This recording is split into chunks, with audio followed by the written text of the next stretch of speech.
u klung u dang bam. The baby is eating. Pat nang ban bam he. He doesn't know yet to eat by himself. Manua ba bin bam ya u. Who is feeding him? Ka kmir jong u ka bin bam ya u. His mother is feeding him.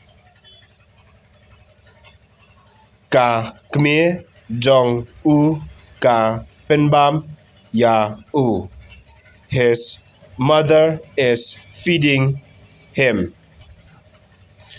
U shat bam do snang.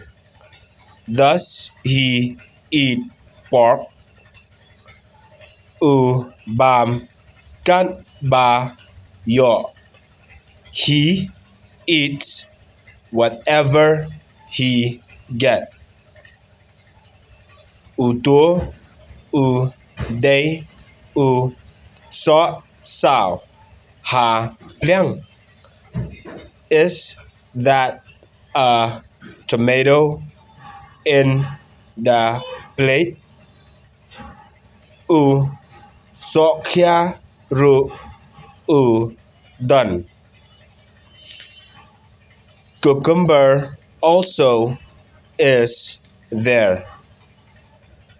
Balay pim bam da ka kti.